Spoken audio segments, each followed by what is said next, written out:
Hi friends, வணக்கம். Welcome to தருணின் சுவையரும்பு. இந்த வீடியோவில் ரொம்பவே ஹெல்த்தியான ஈவினிங் டைம் ஸ்நாக்ஸ் சுண்டல் எப்படி செய்யுதுன்னு பார்க்கலாம். இந்த சுண்டலை நான் சொல்கிற மெத்தட் படி நீங்கள் செஞ்சிங்கன்னா ரொம்ப டேஸ்டியாக இருக்கும். மசாலா எல்லா பக்கமும் ஒட்டி ஒரு சுண்டல் சாப்பிடும்போதும் எல்லா மசாலாவோட டேஸ்ட்டும் வாயில் கிடைக்கிற மாதிரி இருக்குங்க. சரி வாங்க ஃப்ரெண்ட்ஸ், இந்த சுண்டலை எப்படி செய்யுதுன்னு வீடியோக்குள்ளே போய் தெரிஞ்சுக்கலாம்.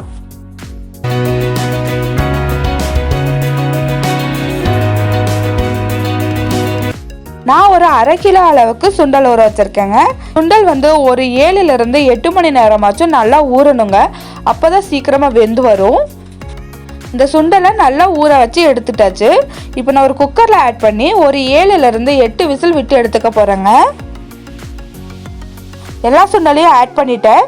தேவையான அளவுக்கு தண்ணி ஊற்றிக்கலாம். தண்ணி ஊற்றினதுக்கு அப்புறமா உப்பு ஆட் பண்ணிக்கலாம். உப்பு 1 டீஸ்பூன் அளவுக்கு ஆட் பண்ணிக்கிறேன். கல்லுப்பு தாங்க ஆட் பண்ணியிருக்கேன். சுண்டல் குக் ஆகும் போதே உப்பு ஆட் பண்ணாதான் உப்பு எல்லா பக்கமும் பிடிக்கும். இப்போ குக்கர் க்ளோஸ் பண்ணிவிட்டு ஒரு 7லிருந்து 8 விசில் வந்ததுக்கப்புறமா ஓப்பன் பண்ணி பார்க்கலாங்க. சுண்டல் குக்கார சமயத்தில் நம்ம வெங்காயம், பச்சை மிளகாயெல்லாம் கட் பண்ணி எடுத்துக்கலாங்க. 3 பெரிய வெங்காயமும் 6 பச்சை மிளகாயும் எடுத்திருக்கேன். பெரிய வெங்காயம் கட் பண்ணும்போது நீல வாக்கில் கட் பண்ணுறதுக்கு பதிலாக இது போல் ஒரு மீடியம் சைஸில் கட் பண்ணிங்கன்னா ஒரு சுண்டல் சாப்பிடும்போதும் வெங்காயம் அங்கங்கே கடிப்படுறது ரொம்பவே நல்லா இருக்குங்க. அதனால இது போல் கட் பண்ணி எடுத்துக்கலாங்க.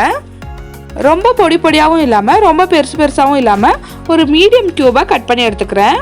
இது போலவே 3 வெங்காயத்தையும் கட் பண்ணி எடுத்துக்கலாங்க.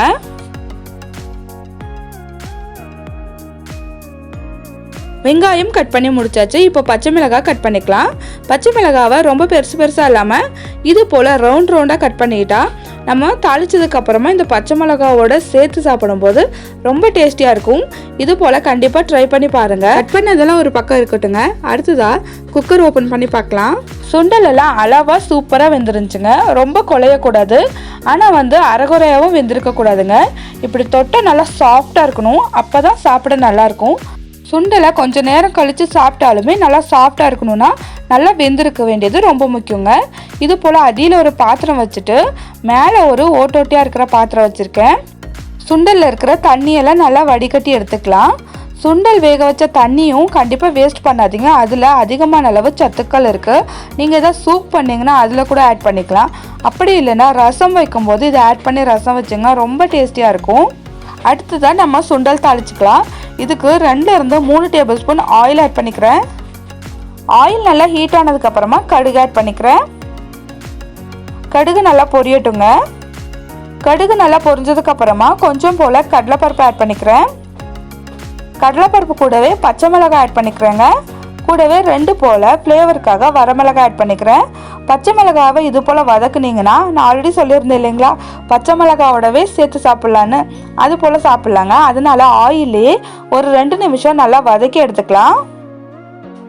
கண்டிப்பாக இது மாதிரி செஞ்சு பாருங்கள். பச்சை மிளகாவுமே ரொம்ப டேஸ்டியாக இருக்கும்.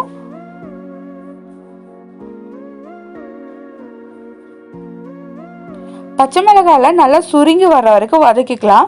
கூடவே கடலைப்பருப்பெல்லாம் நல்லா கோல்டன் ப்ரௌனாக ஆயிடுச்சுங்க. இந்த ஸ்டேஜில் வெங்காயம் ஆட் பண்ணிக்கிறேன். வெங்காயம் ஆட் பண்ணதுக்கப்புறமா கொஞ்சம் போல் கருவேப்பிலை ஆட் பண்ணிக்கலாம். கருவேப்பிலை ஆட் பண்ணிவிட்டு நல்லா வதக்கிக்கலாங்க.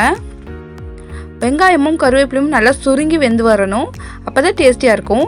இந்த ஸ்டேஜில் இதுக்கு தேவையான மசாலா ஆட் பண்ணிக்கலாம். ஒரு 1/2 டீஸ்பூன் கரம் மசாலா ஆட் பண்ணியிருக்கேன். கூடவே ஒரு பிஞ்ச் அளவுக்கு மட்டும் மஞ்சள் தூள் ஆட் பண்ணியிருக்கேன். இது 2யும் நல்லா வதக்கிக்கலாங்க.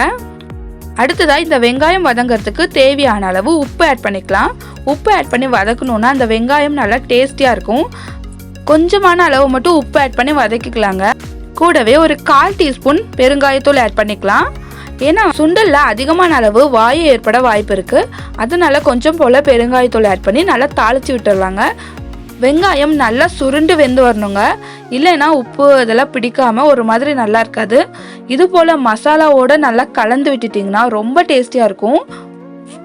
வெங்காயம் நல்லா உப்பு பிடிச்சு சுருண்டு வெந்து வந்ததுக்கப்புறமா ஒரு 1/2 மூடி அளவுக்கு தேங்காய் பூ ஆட் பண்ணிக்கலாம்.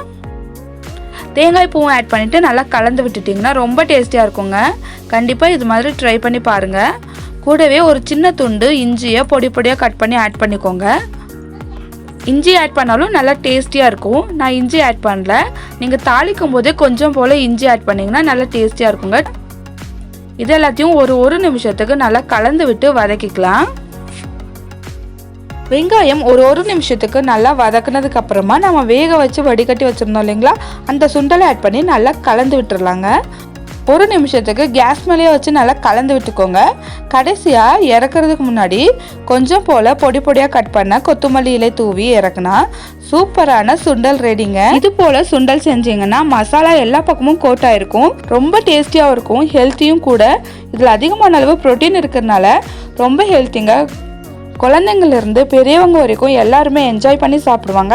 இந்த வீடியோ உங்களுக்கு பிடிச்சிருந்துச்சுன்னா என்னோட சேனலை சப்ஸ்கிரைப் பண்ணி கூடவே இருக்கிற பெல் ஐக்கான் கிளிக் பண்ணிக்கோங்க. கூடவே லைக் பண்ணிக்கோங்க ஃப்ரெண்ட்ஸ். உங்களை போல நண்பர்களுக்கு இந்த வீடியோ ஷேர் ஆகும். அடுத்த வீடியோவில் வேறொரு சூப்பரான ரெசிபியோடு உங்களை சந்திக்கிறேன். அது வரைக்கும் பாய் ஃப்ரெண்ட்ஸ்.